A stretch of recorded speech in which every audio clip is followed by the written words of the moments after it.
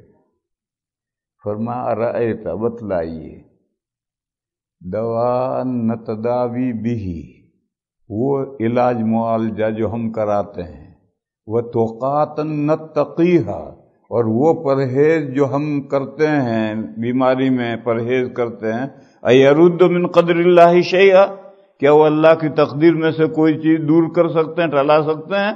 قال ہی من قدر اللہ، فرمایا یہی تو اللہ کی تقدیر ہے، یہ جو تم کرتے ہو یہی تقدیر ہے۔ اس حدیث شریف سے معلوم ہوا کہ یہ جو علاج معالجہ اور پرہیز اور احتیاط یہی تو اسباب ہیں، تندرستی صحت کے اسباب ہیں، اور اس کو حضور نے فرمایا کہ یہ سب تقدیر میں ہیں، اللہ کی پلاننگ کے ماتحت ہیں۔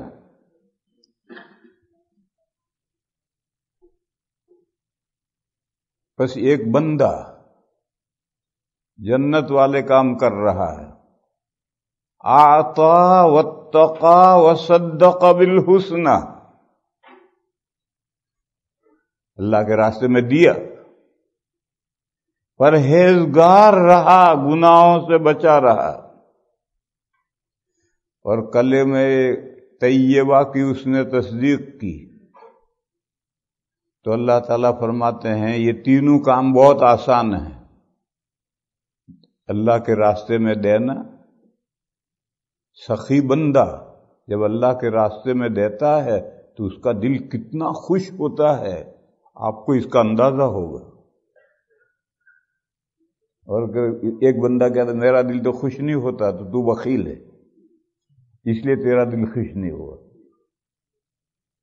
آپ میں سے جو کسوٹی ہے اپنے آپ کو ڈالو اس پر، اگر غریب کو دیکھ کر آپ کا دل خوش ہوتا ہے تو آپ سخی ہیں، اور غریب کو دیکھ کر کہ آپ کو کوئی خوشی نہیں بلکہ غم ہوتا ہے تو آپ پکے بخیل ہیں، اور کوئی خاص غم بھی نہیں ہوتا تو بھی بخیل ہیں۔ سخی اس دن بنیں گے جب غریب کو دیکھ کر آپ کو خوشی ہو، شاداں فرحاں۔ یہ کسوٹی ہے، اس پر میں اور آپ ہم سب کو اپنے آپ کو کسوٹی پر گھسنا چاہیے کہ میرے اندر بخیلی ہے یا سخاوت ہے۔ اگر غریب کو دینا پڑے اور مجبوری میں دے اور دل اوچھا ہو جائے تو بخیل ہے، غریب کو دے شاداں فرحاں تو وہ سخی ہے، اور دونوں کیفیتیں نہ ہوں تو مڈل کلاس میں، نہ وہ بخیل ہے نہ سخی ہے۔ لہذا میرے بھائیوں کوشش کرو، اللہ مجھے بھی توفیق دیں، ہم بخل سے نکلیں، درمیانی درجے سے بھی نکلیں اور سخاوت کے درجے میں پہنچیں۔ اللہ سخی ہیں، کریم ہیں، وہ بخیل نہیں ہیں۔ بس اللہ کی جو یہ صفت ہے سخاوت اور کرم، اس کے اندر ہر بندے کو چاہیے کہ اپنے اندر وہ پیدا کرے۔ تو یہ تین کام بہت آسان ہے، غریب کو دینا، گناہوں سے بچنا۔ کیا مشکل ہے بھائی؟ گناہ سے بچنا کیا مشکل ہے؟ اور لا الہ الا اللہ محمد الرسول اللہ کو سچا جاننا، ماننا، یہ بہت آسان کام ہے۔ اللہ فرماتے ہیں کہ جو یہ کام کرنا چاہتا ہے ہم اس کو اور اس کے لیے آسان کر دیتے ہیں۔ فَسَنُيَسِّرُهُ لِلْيُسْرَىٰ۔ اور تین کام بڑے بھاری ہیں۔ بخیلی کرتا ہے، بڑا بھاری کام ہے۔ اللہ سے بے نیاز بنتا ہے، بڑا بھاری کام ہے۔ لا الہ الا اللہ محمد الرسول اللہ کو جھٹلاتا ہے، بڑا بھاری کام ہے۔ بخیلی کرتا ہے، بھاری کیوں ہے؟ تو ماں کے پیٹ سے مال لے کر آیا ہے؟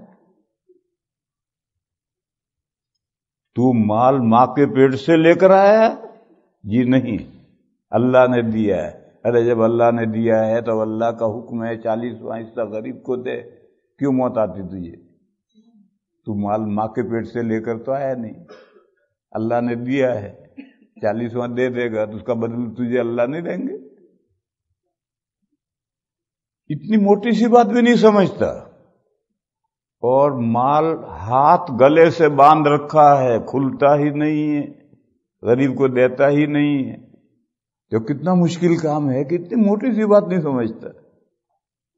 اور کوئی بندہ اپنے آقا سے بے نیاز ہو سکتا ہے؟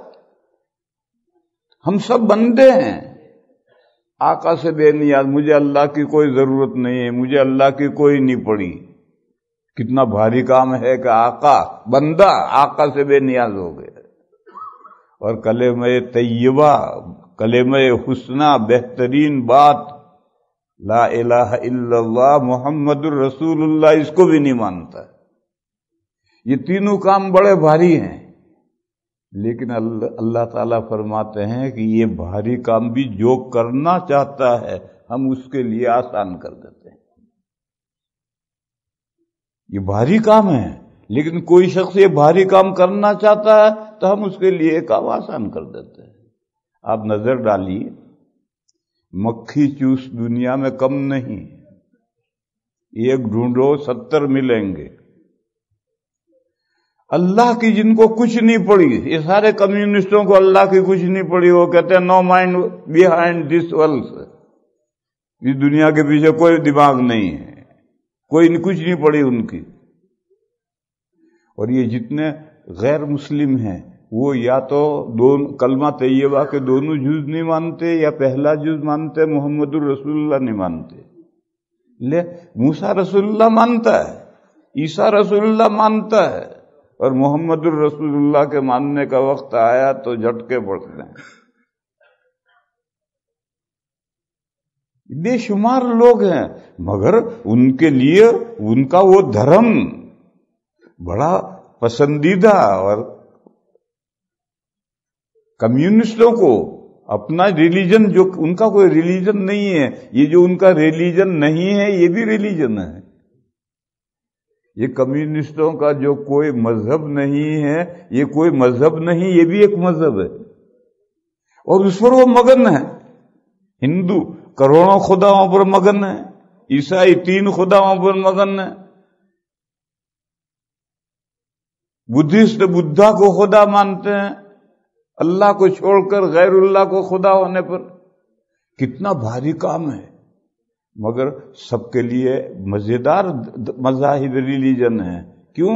مشکل کام بھی جو کرنا چاہتا ہے اللہ تعالیٰ اسے آسان کرتے ہیں۔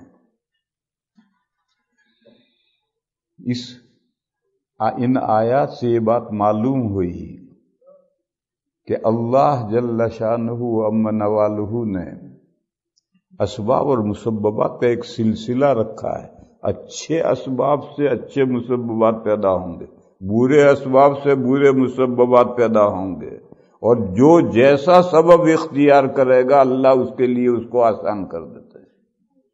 تو جنت میں جانے کا بھی سبب ہے، جہنم میں جانے کا بھی سبب ہے۔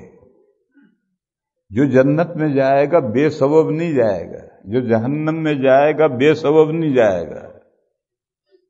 جنت میں جانے کا سبب یہ ہے، اما من آتا واتقى وصدق بالحسنى، اور جہنم میں جانے کا سبب یہ ہے، بخل واستغنى وكذب بالحسنى۔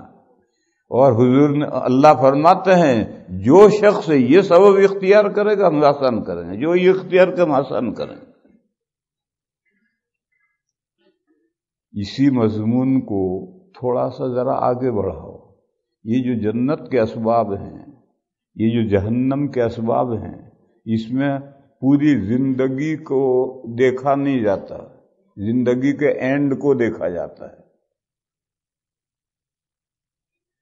جب زندگی دنیا کی ختم ہوئی تو کون سے اسباب اختیار کیے ہوئے تھے، جنت کے یا جہنم کے؟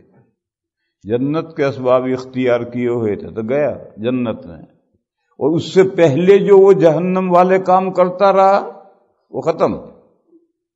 ان الاسلام یہدم ما کان قبلہ التائب من الذنب کمن لا ذنب لہ۔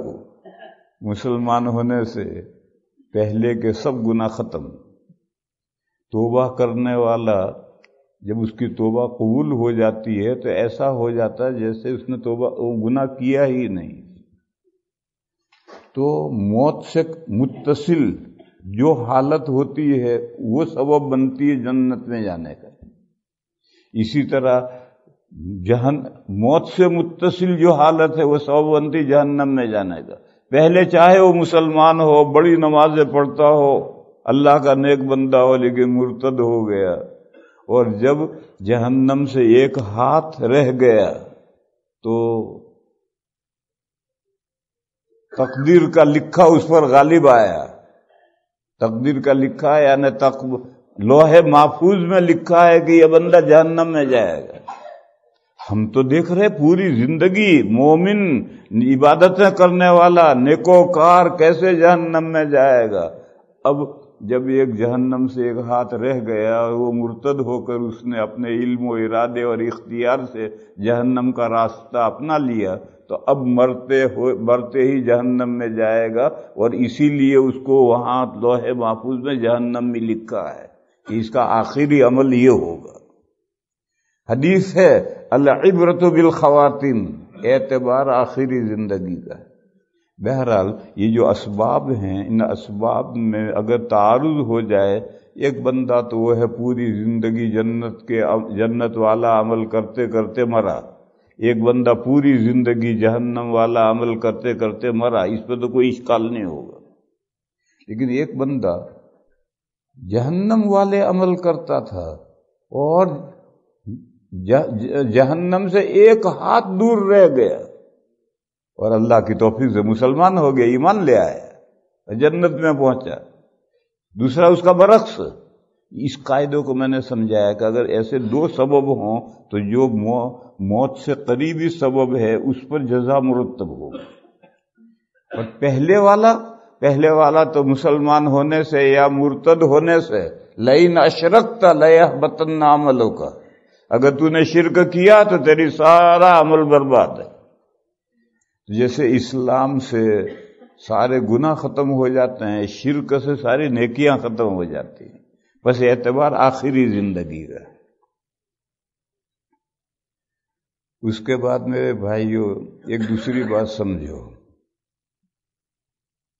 اللہ نے ازل میں جو تقدیر پلاننگ کی ہے اس کی دو سائیڈ ہیں، ایک اللہ کی طرف کی، ایک بندوں کی طرف کی.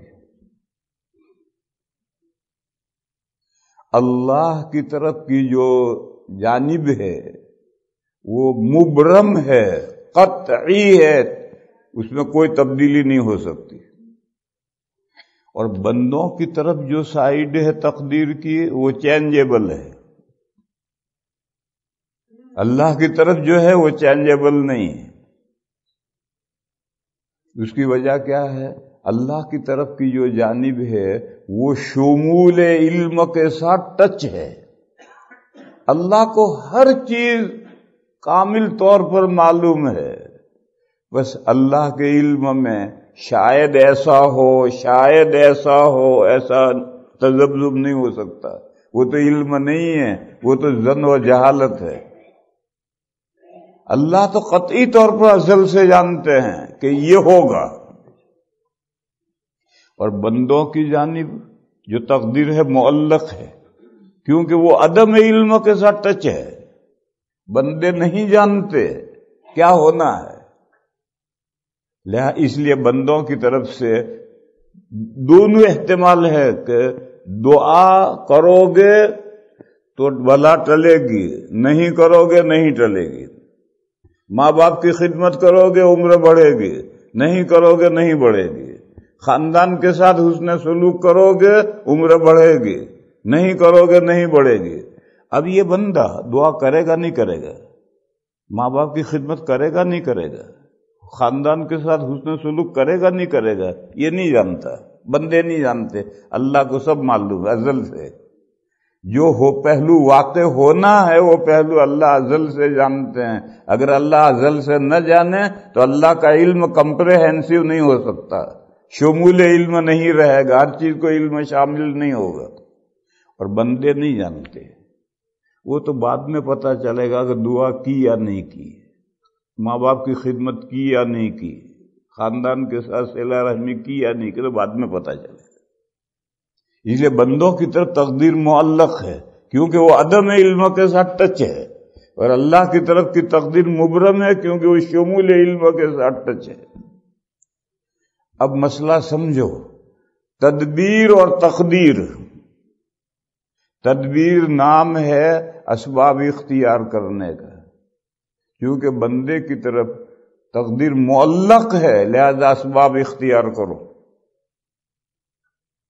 اور تقدیر اللہ کی طرف طے شدہ ہے، لہذا جو کچھ ہونا ہے وہ اللہ کو ازل سے معلوم ہے، لہذا واقعہ ہونے کے بعد اس پر اعتماد کرو۔ پھر اسے میں کھولتا ہوں، آپ کا لڑکا بیمار ہوا، اللہ نہ کرے سب کی اولاد تندرست رہے، بیمار ہوا، آپ فوراً بچے کو ہاسپٹل لے جاتے ہیں، اچھے سے اچھے ڈاکٹر کو دکھاتے ہیں، بہتر سے بہتر علاج کرتے ہیں۔ ہر آدمی یہ کہتا ہے، کوئی شخص یہ کہہ کر بیٹھا نہیں رہتا میں تو نہیں کراتا علاج، مرنا ہو مرے گا، جینا ہو جیے گا، میں تو علاج نہیں کراتا۔ ایسا کوئی نہیں کرتا۔ ہر آدمی بہتر سے بہتر علاج کراتا ہے، وہ چاہے کہ بیماری سے اچھا ہو جائے، بچہ موت سے بچ جائے، یہ تدبیر ہے۔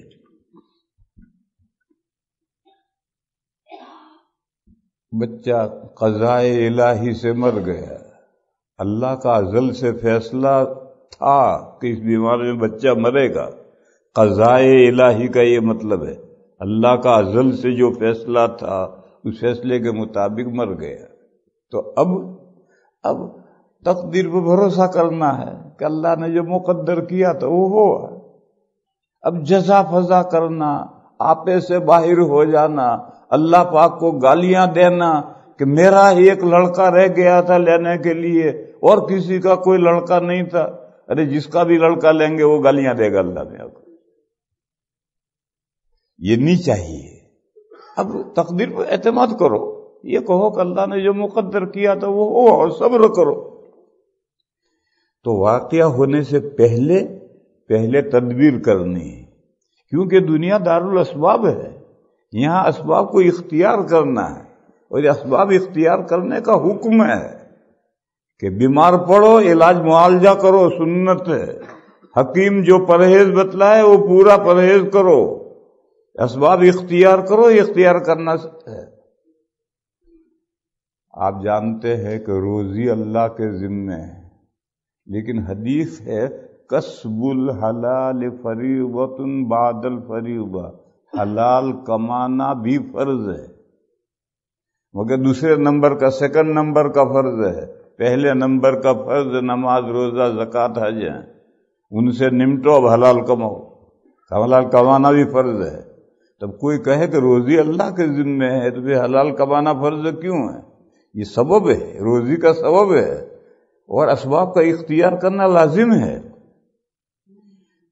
کی دکان کی، مگر اتنا رزق نہیں ملا جتنا وہ چاہتا تھا، گھر میں تنگی ہے، تو اللہ کی تقدیر پر اعتماد کرو، خوب ہاتھ پیرا ہلاؤ، پھر جو کچھ مقدر میں ہے وہ ملے گا۔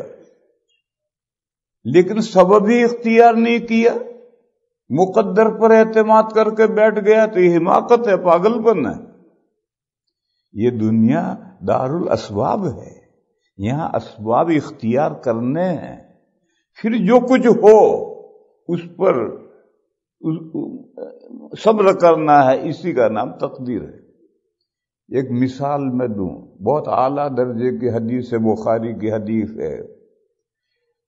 جب موسیٰ علیہ السلام اور آدم علیہ السلام عالم ارواح میں جمع ہوئے اللہ کے پاس، آدم علیہ السلام کا انتقال پہلے ہوا ہے، موسیٰ علیہ السلام کا انتقال بعد میں ہوا۔ جب انتقال ہو کر ان کی روح عالم ارواح میں اللہ کے پاس میں آدم علیہ السلام اور موسیٰ علیہ السلام کی ملاقات ہوئی، تو موسیٰ علیہ السلام نے کہا آپ ابا جان ہیں، جن کو اللہ نے اپنے ہاتھ سے پیدا کیا، جن میں اللہ نے اپنی روح ڈالی، جن کو لیے فرشتوں سے سجدہ کروایا، یہ کمالات گنائے، پھر اللہ نے آپ کو جنت میں بسایا اور ایک درخت کھانے سے منع کیا کہ فلاں درخت مت کھانا۔ یہ کون سا درخت ہے معلوم نہیں، گیہوں خامخواہ بدنام ہو گیا۔ قرآن و حدیث میں کوئی اشارہ نہیں ہے کہ وہ گیہوں کا پودا تھا۔ اولاً تو گیہوں کا درخت ہی نہیں ہوتا، اس لیے بعض لوگوں نے کہا نہیں زیتون کا درخت تھا، تو ہاں زیتون کا درخت ہوتا ہے، گیہوں کا تو پودا ہوتا ہے۔ بہرحال قرآن و حدیث میں کہیں ذرا سا بھی اشارہ نہیں آیا ہے کہ وہ درخت، وہ پودا نہیں تھا، درخت تھا۔ وہ کون سا درخت تھا اس کا جس کا پھل کھایا تھا معلوم نہیں۔ تو اللہ نے صرف ایک درخت کی پوری جنت میں جہاں سے چاہو فائدے اٹھاؤ اجازت ہے، مگر یہ ایک معین درخت ہے، اس کو مت کھائیو ورنہ نقصان میں اپنے پیروں پہ کلاڑی مارو گے۔ بھئی اتنا ہی حکم دیا تھا، مگر آپ نے وہ کھایا، کھانے کی وجہ سے جنت سے گیٹ آؤٹ کیے گئے، آپ زمین پر اتارے گئے، اور ساری آپ کی اولاد زمین میں پیدا ہوئی اور بسی، اور سب دنیا کے جھمیلوں میں مشقتوں میں پڑ گئے۔ آپ نے ساری اولاد کو مشقت میں کیوں ڈال دیا؟ یہ موسیٰ علیہ السلام نے آدم علیہ السلام سے سوال کیا کہ آپ کے ایک کوتاہی سے، ایک آپ کی چوک، کوتاہی بھی نہیں، آپ کی ایک چوک، ہم وضو کرتے ہیں، وضو کرتے کرتے ذرا چوک ہو گئی اور پانی گلے سے نیچے چلا گیا پیٹ میں، کوئی گناہ نہیں، مگر روزہ ٹوٹ گیا۔ اس روزے کی قضا کرنی، یہ روزہ ٹوٹ گیا کا مطلب یہ نہیں کہ آئس کریم کھانے لگو، نہیں، اسی روزے کی حالت میں شام تک رہنا ہے، امساک واجب ہے، لیکن روزہ ٹوٹ گیا ہے، اس کی قضا کرنی اور گناہ کوئی نہیں۔ خطا کا یہی حکم ہے۔ حدیث ہے رفع عن امتی الخطأ والنسیان، میری امت بھول سے کوئی کام کر لے، چوک کر کوئی کام کر لے تو اس کا گناہ اٹھا دیا گیا ہے،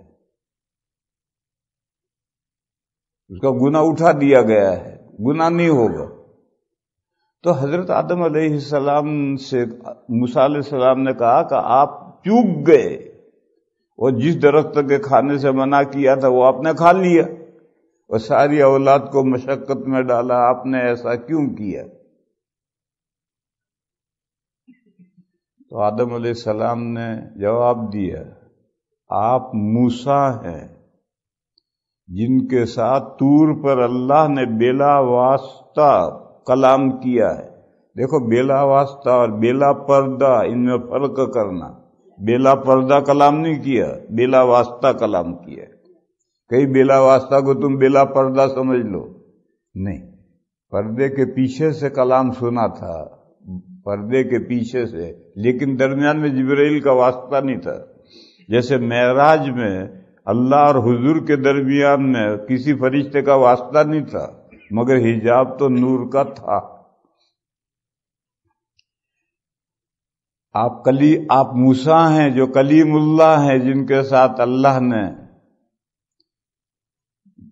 بلا واسطہ کلام کیا ہے، اور آپ کو اللہ نے اپنی کتابوں میں سے دوسرے نمبر کی سب سے بڑی کتاب تورات عطا فرمائی ہے۔ کہتے ہیں اللہ کی کتابیں 104 ہیں، ان میں سب سے بڑی تو قرآن کریم ہے، قرآن کریم کے بعد باقی کتابوں میں سے دوسرے نمبر کی سب سے بڑی کتاب تورات ہے۔ آپ بتا سکتے ہیں کہ تورات شریف آپ کی ولادت سے کتنا عرصہ پہلے تختیوں میں لکھی گئی تھی. وہ تختیاں جس کا قرآن میں ہے کہ موسیٰ علیہ السلام طور پر آئے تھے، تختیوں میں لکھا ہوا تورات ملی تھی، اور پیچھے گوشالہ پرستی، گائے کی پوجا شروع ہو گئی تھی، اور غصہ آیا تھا، وَأَلْقَى الْأَلْوَاحَ، تختیاں ڈال دی. وہ تختیاں آپ کی پیدائش سے، موسیٰ علیہ السلام کی پیدائش سے پہلے کتنا عرصہ پہلے تورات تختیوں میں لکھی گئی تھی؟ موسیٰ علیہ السلام نے کہا 40 سال پہلے لکھی گئی تھی. اچھا 40 سال پہلے لکھی گئی؟ جی ہاں. اس تورات میں یہ لکھا ہوا ہے یا نہیں کہ آدم سے چوک ہو گئی اور اس نے درخت کھا لیا اور جنت سے نکالا گیا؟ یہ تورات میں لکھا ہوا ہے یا نہیں؟ تو موسیٰ علیہ السلام نے کہا ہاں ہے. تو آدم علیہ السلام نے کہا پھر اللہ کے بندے، تمہارے پیدا ہونے سے 40 سال پہلے جو بات تورات میں لکھ دی گئی ہے، اگر وہ مجھ سے صادر ہوئی تو اس میں الزام کس بات کا ہے؟ تو حدیث میں ہے حج آدم و موسیٰ، حضرت آدم علیہ السلام جیت گئے، موسیٰ علیہ السلام ہارے. اس حدیث سے میں یہ سمجھانا چاہتا ہوں کہ جب تک انہوں نے وہ درخت نہیں کھایا تھا، اس سے پہلے حکم تھا اس درخت کو مت کھائیو ورنہ پیروں پہ کلاڑی مارو گے. اب اس حکم کو ہر وقت پیش نظر رکھنا ہے کہ جو اللہ نے قسمت میں لکھا ہے وہ ہوگا. نہیں لکھا ہے، کیا لکھا ہے تمہیں نہیں معلوم، تم تو اسباب اختیار کرو خیر کے. اور دنیا میں آدمی یہی کرتا ہے، بچہ مرے گا یا جیے گا معلوم نہیں، لیکن ہر آدمی فوراً دوڑ کر کے ہاسپٹل لے جاتا ہے اور اچھے سے اچھا علاج کرواتا ہے، اچھائی کے اسباب اختیار کرتا ہے. لیکن جب واقعہ ہو جائے اور بچہ مر جائے اور آدم علیہ السلام سے چوک ہو جائے اور وہ درخت کھا لیا جائے، اب اگر تقدیر پر کا سہارا لو تو جائز ہے. آدم علیہ السلام نے اب تقدیر کا سہارا لیا وقوع کے بعد، اور حضور نے فرمایا آدم جیت گئے، یعنی آدم علیہ السلام کا یہ سہارا لینا درست ہوا. لہذا ایک قاعدہ میرے بھائیو، اس کو اچھی طرح مضبوط پکڑو. کیا قاعدہ؟ تقدیر اللہ کی طرف مبرم ہے اور تقدیر بندوں کی طرف لٹکی ہوئی معلق ہے. اور اس کی وجہ کیا ہے کہ اللہ کی طرف کی جو تقدیر ہے وہ شمول علم کے ساتھ ٹچ ہے. اگر ادھر معلق رہے تو اللہ کا علم میں ہر چیز کو شامل نہیں ہوا. کیا ہونا ہے، یوں ہونا ہے، یوں ہونا ہے، اللہ کو بھی پتہ نہیں. لا حول ولا قوت الا. اور بندوں کی طرف معلق ہے، یوں ہوگا یا یوں ہوگا بندوں کو نہیں معلوم، وہ عدم علم کے ساتھ ٹچ ہے. لہذا بندوں کی طرف تقدیر معلق ہے، اور بندوں کی طرف جو عالم اسباب ہے وہ اس اسباب کو اختیار کرنا ہے. انہی اسباب سے مسببات پیدا ہوں گے، اور آخری بات کیا ہوگی وہ اللہ ازل سے جانتے ہیں. پوری زندگی جنت والے کام کیے، 5 منٹ رہے موت میں اور مرتد ہو گئے. پوری زندگی جہنم والے کام کیے، 1 گھنٹہ رہا موت میں، مسلمان ہوا، تلوار لے کر میدان میں اترا اور شہید ہو گئے، جنت میں پہنچا اور بہت بڑے درجے حاصل کر لیے. تو آخری سبب کون سا پایا جائے گا، موت کا یا؟ یہ جو آدمی دواخانے میں علاج کرتے کرتے مرتا ہے تو اس کا سبب بھی وہیں پیدا ہوتا ہے. اس کو سمجھ نہیں سکتے لوگ، ڈاکٹر بھی نہیں سمجھ سکتے. کہتے ہیں کہ چوں قضا آید طبیب ابلا شود. جب موت کا وقت اللہ کا فیصلہ آ جاتا ہے تو حاکم بے وقوف بن جاتا ہے اور اوندا علاج کر ڈالتا ہے. تو جو مرتا ہے اس کا بھی سبب بنتا ہے، اس کو پتہ بھی نہیں چلتا کہ میں نے اوندا علاج کر ڈالا. لہذا میرے بھائیوں، جو بندوں کی طرف تقدیر ہے چونکہ وہ معلق ہے، لہذا ہر ایک کو اسباب اختیار کرنا ہے. پھر اگر آدمی کی مرضی کے مطابق کام نہ ہو، اس کے خلاف کام ہو، بچہ مر گیا، مرضی نہیں ہماری، ہم تو چاہتے تھے کہ زندہ رہتا مگر مر گیا، تو اب اللہ کے ازلی تقدیر قضائے الہی پر اعتماد کرنا ہے اور اب صبر کرنا ہے۔ آدم علیہ السلام نے حضرت موسیٰ کو یہی سمجھایا ہے کہ جو پہلے سے میرے لیے طے تھا، اللہ کی تقدیر میں طے تھا کہ میں درخت کھاؤں گا اور زمین پر اتارا جاؤں گا، اگر وہ بات مجھ سے صادر ہوئی تو تم مجھے الزام کیوں دے رہے ہو؟ لیکن جب جنت میں تھے اور وہ درخت کھایا اور سر دے کر جنت کے کپڑے اتر گئے اور ننگے ہو گئے، تو جنت کے پتے لے کر بدن ڈھاکا اور فوراً اللہ کے سامنے تائب ہوئے، ربنا ظلمنا انفسنا وَإِن لَّمْ تَغْفِرْ لَنَا وَتَرْحَمْنَا لَنَكُونَنَّ مِنَ الْخَاسِرِينَ۔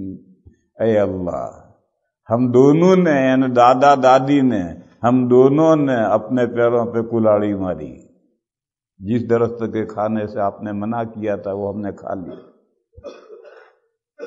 ہمارا یہ گناہ میرے مولا بخش دیجیے، فاغفر لنا ذنوبنا، ہماری طرف توجہ فرمائیے مہربانی کی۔ اس وقت اللہ کے سامنے عذر نہیں کیا کہ پروردگار عالم، آپ نے تقدیر میں طے کیا تھا کہ میں یہ دانہ کھاؤں گا تو میں نے کھا لیا، اس میرا کیا قصور؟ نہیں، فوراً سجدہ ریز ہوئے، اللہ کے سامنے توبہ کی، اور واقعہ ہونے کے بعد موسیٰ علیہ السلام نے الزام دیا تو ان کو تقدیر کے سہارے سے جواب دیا۔ کوئی بیمار ہوتا ہے اور ہم سے علاج معالجے میں کوتاہی ہوتی ہے اور پھر مر جاتا ہے تو بڑا افسوس رہتا ہے کہ کاش میں اس کو فلاں جگہ فلاں حکیم ڈاکٹر کے پاس لے گیا ہوتا، افسوس رہتا ہے۔ لیکن سارے جتن کرنے کے بعد میں بچہ مر گیا تو آدمی صبر کر لیتا ہے کہ میرے بس میں جتنی کوشش تھی میں نے کر لی، پھر جو اللہ کا فیصلہ تھا وہ ہوا۔ اس کو سمجھنے کے بعد اب ایک قاعدہ اور سمجھو، وہ قاعدہ یہ ہے کہ عالم اسباب میں جو سبب دوسری کائنات کے لیے ہیں اور انسان کے لیے ہیں، یہ کبھی ایک دوسرے سے ٹچ ہو جاتے ہیں، کبھی الگ ہو جاتے ہیں۔ جب انسان کے ساتھ ٹچ ہو جائے تو اب جزا و سزا بنتے ہیں، اور ٹچ نہ ہو تو پھر وہ جزا و سزا نہیں بنتے۔ ایک درخت ہے، ہوا کا جھکڑ چلا اور اس ہوا نے درخت کو جڑ سے اکھاڑ کر کے پٹک دیا، تو یہ سبب ہے، ہوا چلی اسے جڑ سے اکھاڑا نیچے پٹک دیا، یہ ایک قدرتی حادثہ ہے۔ ٹھیک ایک بندے کی جب وہ گاڑی اس کے نیچے سے گزری اور درخت گرا اور کچمبر ہو کر مر گیا، اب وہ انسان کے ساتھ یہ حادثہ ٹچ ہو گیا، ٹھیک اسی وقت وہاں گاڑی آئی جب وہ گرا، اب یہ جزا و سزا بنا، اور درخت تو گرتے ہی رہتے ہیں، ہوا کو جھکڑ چلتے رہتے ہیں، درخت گرتے رہتے ہیں، وہ جزا و سزا نہیں ہے، وہ اللہ کی مصلحت سے درخت کھڑے بھی ہوتے ہیں، گرتے بھی ہیں، بارشیں بھی ہوتی ہیں، سیلاب بھی آتے ہیں، خشکی بھی ہوتی ہے، تنگ سالی بھی ہوتی ہے، لیکن جب وہ انسان کے ساتھ، انسانی احوال کے ساتھ ٹچ ہو جائے تو اب جزا و سزا بنتے ہیں۔ میں اس کی ایک مثال دوں، حضرت لوط علیہ السلام کی قوم کی 5 بستیاں تھیں، مین بستی کا نام تھا صدوم، دوسری بستیوں کے کچھ اور نام تھے۔ حضرت ابراہیم علیہ السلام جب اوور سے ہجرت کر کے فلسطین پہنچے، اوور شہر کا نام ہے، اور یہ دجلہ فرات کا جو اکٹھا ہوتے ہیں، کوفہ سے آگے بصرے میں جا کر دجلہ فرات ایک ہو جاتے ہیں اور پیچھے الگ ہوتے ہیں، تو دونوں کے بیچ میں جو ڈیلٹا ہے، اس ڈیلٹے میں اوور شہر تھا جہاں ابراہیم علیہ السلام پیدا ہوئے۔ جب کشمکش انتہا کو پہنچ گئی، بادشاہ نے قوم نے مل کر آگ میں ڈالا، اللہ نے بچا لیا، اب ان سے کوئی امید نہ رہی کہ یہ ایمان لائیں گے، تو حضرت ابراہیم علیہ السلام نے ہجرت کی، اور ساتھ میں ایک اہلیہ تھی اور ایک بھتیجا تھا۔ حضرت لوط اس وقت تک نبی نہیں بنے تھے، یہ فلسطین میں پہنچے۔ جب حضرت لوط علیہ السلام کو نبوت کا عمر ہوئی، نبی بنایا گیا، تو سدوم کہاں ہے؟ جارڈن میں ایک بحیرہ ہے، چھوٹا سا سمندر ہے، ڈیڈ سی، بحر مردار۔ یہ جہاں بحر مردار ہے، ڈیڈ سی، یہ وہ جگہ جہاں وہ 5 بستیاں تھیں۔ تو حضرت لوط علیہ السلام کو نبی بنا کر کے ان بستیوں کی طرف بھیجا گیا۔ یہ بستیوں والے اس برائی میں مبتلا تھے جس برائی میں اس مغربی ممالک میں بہت سے لوگ مبتلا ہیں۔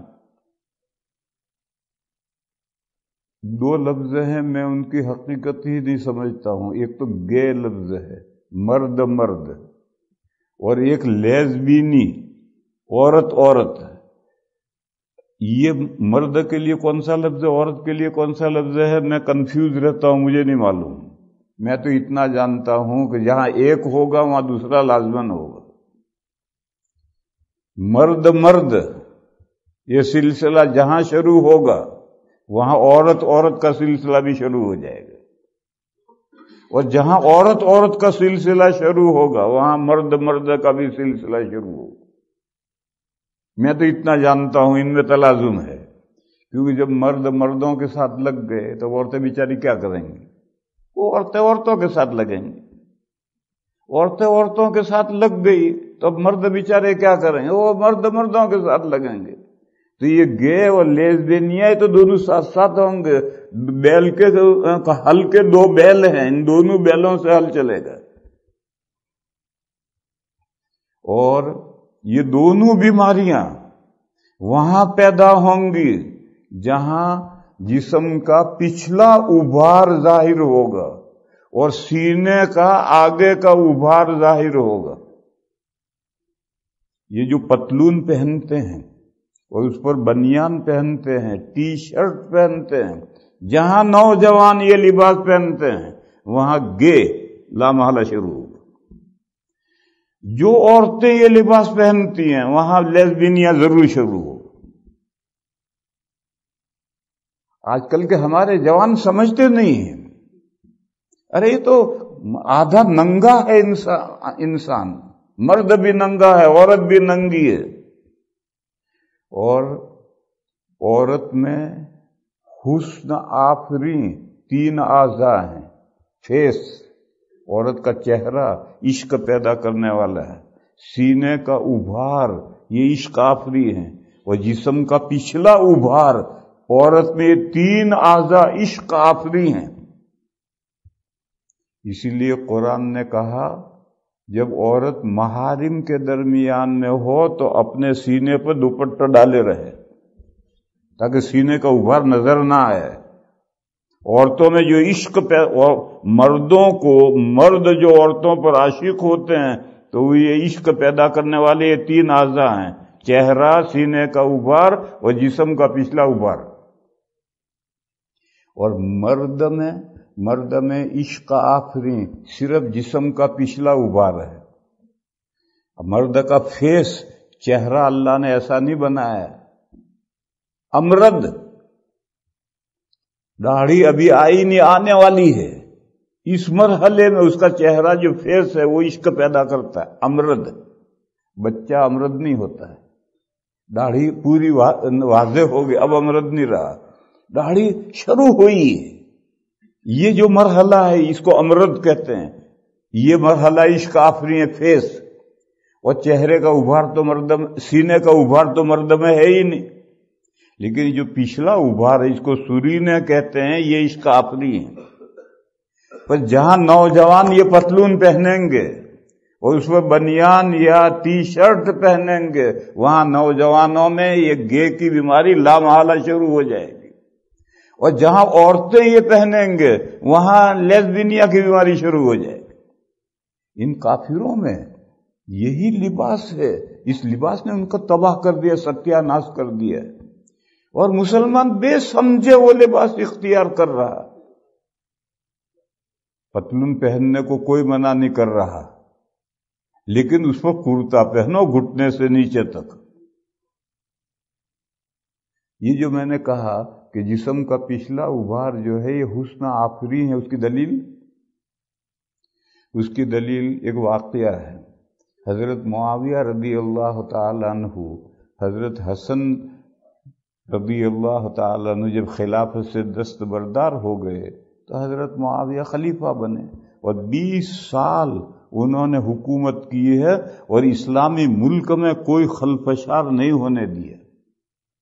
جبکہ حضرت معاویہ خلیفہ بنے تو 70% ملک کی پبلک ان کے خلاف تھی، 30% ہی ان کے حق میں تھی، 70% پبلک ان کے خلاف تھی۔ اس پر 20 سال حکومت کی اور کوئی خلفشار نہیں ہونے دیا۔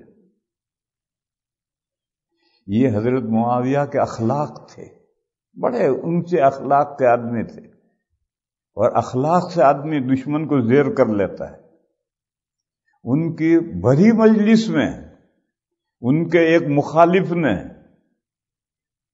ایک ایسی بدتمیزی کی، اس نے کہا آپ کی ماں کے سرینیں بڑی بڑی تھی۔ حضرت معاویہ امیر المومنین ہیں، بھری مجلس ہے، تنہائی بھی نہیں ہے، اور ایک دشمن ہے، مخالف ہے، وہ مجلس میں کہتا ہے کہ آپ کی ماں کی سرینیں بڑی بڑی تھی۔ تو حضرت نے بڑی سنجیدگی سے جواب دیا کہ میرے ابا کو میری امی کی یہی چیز پسند تھی۔ اپنا سا منہ لے کر رہ گیا کم بخت۔ کہا میرے ابا کو میری امی کی یہی چیز پسند تھی، تو اگر بڑی بڑی تھی تو میرے ابا کو پسند تھی، اس میں کیا برائی ہے؟ مجھے بھی اس واقعے سے بتلانا ہے کہ جسم کا پچھلا ابھار جو ہے یہ بھی عشق آفری ہیں، لہذا نوجوانوں سے میرے پاس اللہ پر رحم کرو، اپنے اسلامی لباس پہنو، ان ننگاپے کو ظاہر مت کرو، غیروں کے سامنے بھی نہیں، اور بھائی بہن بھی اسی طرح سے ایک دوسرے سے ملتے ہیں۔ بہن کا بھی ایسا ہی لباس ہے، بھائی کا بھی ایسا ہی لباس ہے، پھر بہن بھائی میں برائیاں پیدا ہوتی ہیں۔ باپ بیٹی میں بھی اسی طرح کا لباس ہے، پھر باپ بیٹی میں بھی برائیاں پیدا ہوتی ہیں۔ داماد ساس میں بھی اسی طرح کا لباس ہے، بہنوئی بہن سالی میں یہی لباس ہے، پھر برائیاں پیدا ہوتی ہیں۔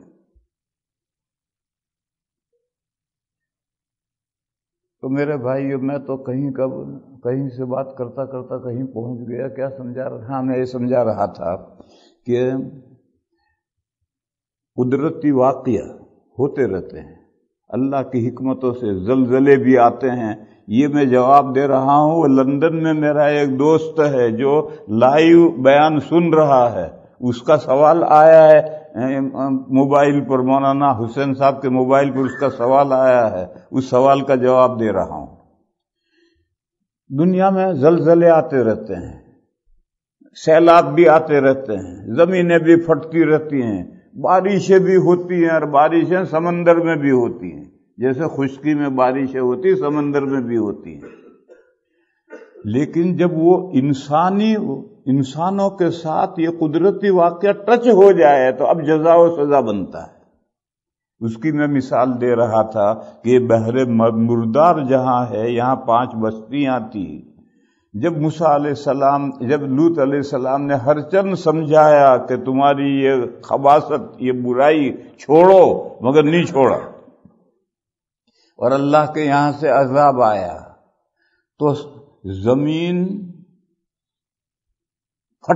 کودی اور گئی دور تک، اور وہاں سے پھر زمین ریزے ریزے ہو کر، کنکر ہو کر پتھروں کی بارش برسی، پتھروں کی نہیں، کھنگروں کی۔